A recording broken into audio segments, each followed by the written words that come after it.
Alright guys, so I'm just going to give you a quick review of what's going on here. This is what the whole setup looks like when it's folded up. 3 pallets can easily come in here. They can, it's all set and good. So we're going to go over real quick, now that the damn rooster's not crowing. This is where I would be putting my clothes. And the way this is just a clothing basket net for laundry. And I have 2 screws here. And the basic concept is you just hook the net into the screws. You can put your clothes in here. The cabinet itself is not really a cabinet. It's basically pieced together with 2x4, 2x2, and I can't remember what these guys are called. Saved my life. I can't remember what these are called. It's just based. Also, this is just paneling. And I wrapped the net around the paneling and then screwed it in. And you have a cubby hole up here. It's where I put my shoes. Oh, got dirt on me. And that's that. This is basically where I put my printer. And I have power right there running. It's not great, but it's not okay. Again, remember, this is all done by an amateur. This isn't pretty, but it does the job. The board here is hinged for an extension, so I can put my printer down flat and print out any BOLs. And then this piece of wood just basically rotates so that I can lock the printer in place. Everything sits behind the 2x6 down here, this runner, or 2x4. It's a runner. And you have a hutch here. This is also a hutch area because there's free space over here to do whatever you want. But then you have a hutch, and each of these have eyes. Oh, where's that? There's one there, one there, one there, one there, and then of course that eye is for the bed. But that's where I can extend a bungee cord across, and then I don't have to do like lips in front of it. Then we come down here, and this is basically my table. So you pull the table out. There's a 2x4 that's velcroed right there. Actually, it's right over there. Actually, here, I'll tell you what I'll do. Let me see if I can do this one-handed. This is a freestanding 2x4.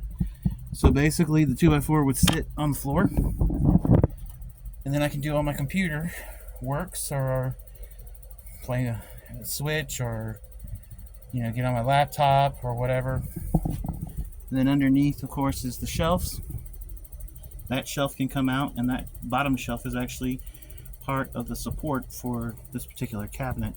This isn't a real cabinet, it's just a skeleton. And then, just attached together. So real quick, I'm gonna take this down. Nice little quick latch. Put this over here, which out of the way. And then the bed is an interesting, very interesting, but I need 2 hands for that. Maybe not, I don't know. But the curtain itself is a very thick fabric, and it's on a curtain rod. He's about to crow, I can feel it. And then I just had it have it sewed here. Thanks to Jane, who basically sewed it up for me. And then it's velcroed. I don't know if you can see it, but that's velcroed, and then it's just velcroed on. Now, the way I did this velcro is I used fabric glue and just put it on there. It works out great, and it blocks a lot of the heat. I mean, it's blocking heat right now from the front, and it velcros all the way down. And then you have a solid wall back there too, but you can't see it because of the support being or 2x4. So the bed, oh boy, the bed has a rod. You see this rod right here? This rod actually runs all the way through into this slotted piece of wood. Okay, problem is this rod's not long enough, and it's very, very hard to get it back in place if you're by yourself. I'm building everything as if I'm by myself. Now, I had a Uh-oh, did I lose my hardware? I did. The hardware's on the ground. I had legs, one cracked on me, and I figured out why. Because I'm not using sturdy enough wood. But the legs would extend out like this, and as you fold the bed down, the legs would hit the floor, and then it would give you leverage to be able to move the frame. Now I'm going to try to do this with one hand. Normally it takes two. But the strap would support, oh, there we go. The bed is strapped when you're moving, and when you're not moving, you have two options. Because I live in Florida, I'm trying to put the strap on the hook hook.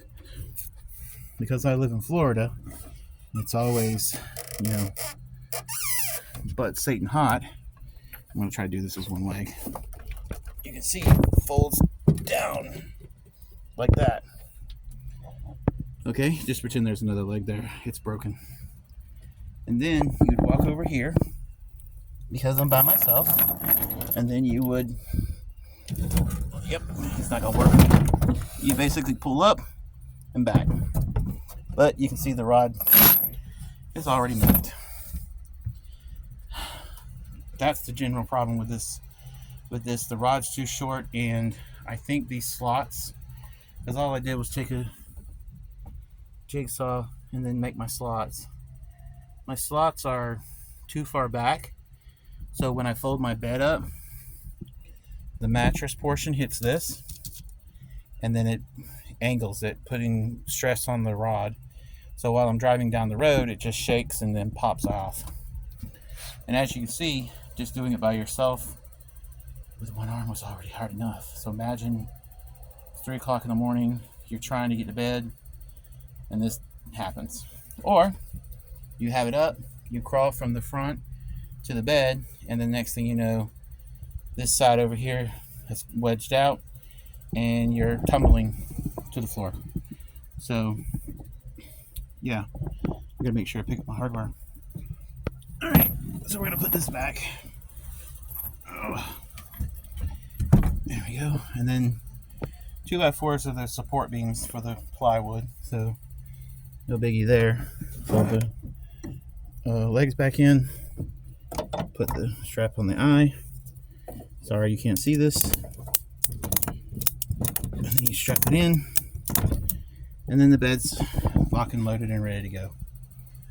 So as you saw, that's one of the problems I'm having.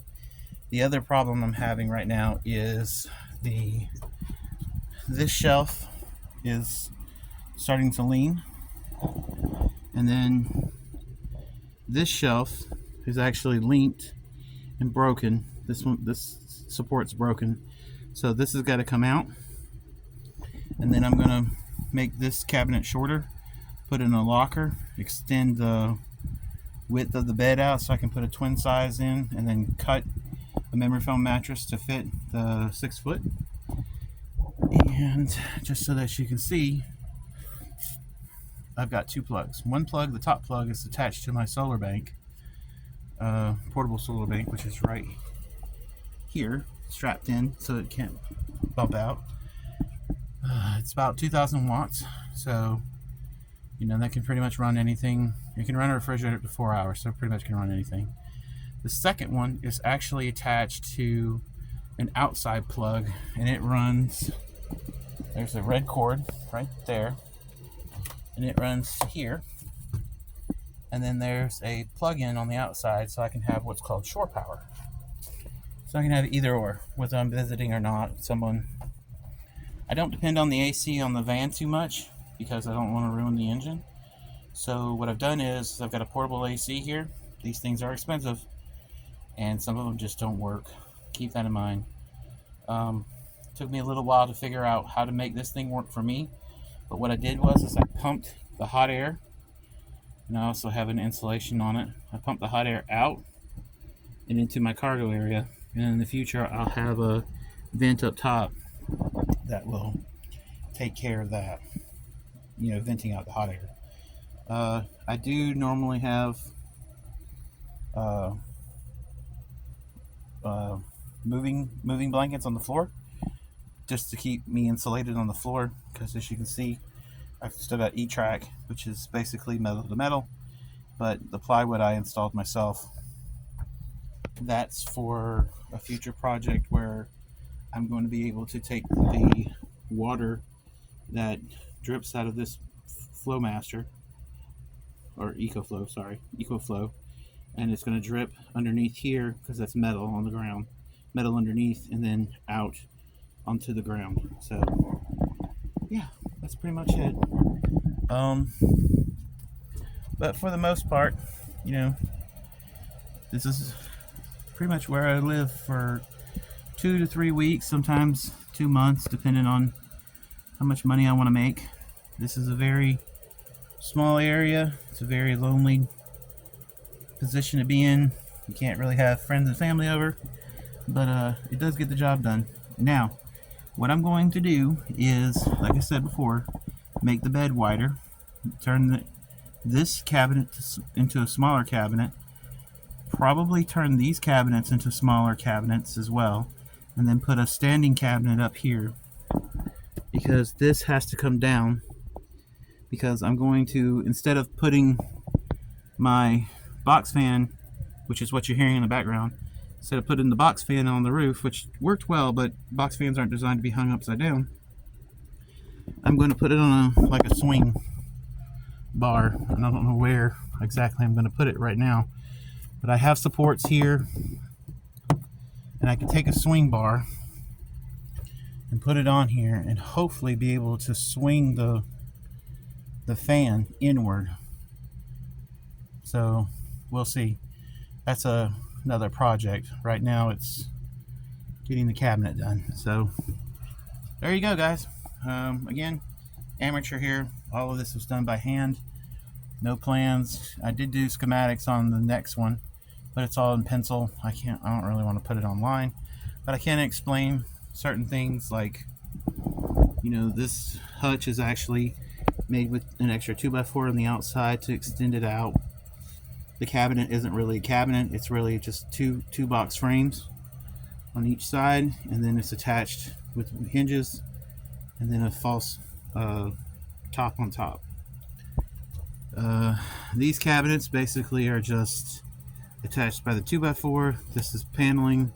I don't remember what the size this wood is, but it's like railing you'd put for your rails. And I just, you know, looked at a couple of cabinet designs and figured out how to do supports, and that's it. It's just easy as cake.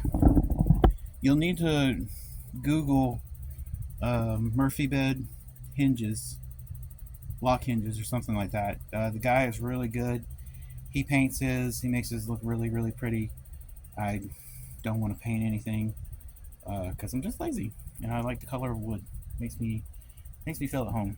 The bed frame itself, to be honest with you, is my design, and it's a failure. But you know, it's a lot of this stuff was just scrap wood that I had laying around that I went ahead and used, which is what you need to do to save yourself a lot of money.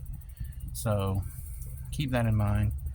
The runner down here is basically a 2x4, a scrap piece of 2x4 I found. And then I don't want to put a runner this way because I want to make it so that the bed is the runner with the rod in it, because there's hardly any time a pallet cut this far up will hit this, but you never know. You always prepare. So also, this space right here, unfortunately, made the plywood really flimsy, so I had to install this piece of wood to support it. And there's another piece on the ground there you can't see because the curtain's in the way. But yeah, that's pretty much it, guys. Again,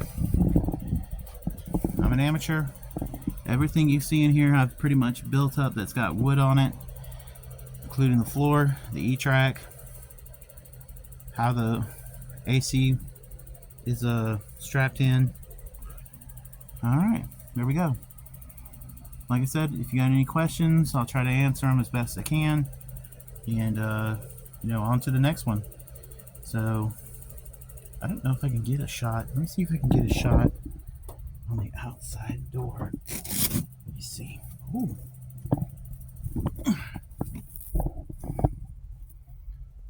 Yeah, there we go. There it is in its entirety. See if we can get a good clean shot. Yeah, there we go. All right, that's it, guys. Thanks.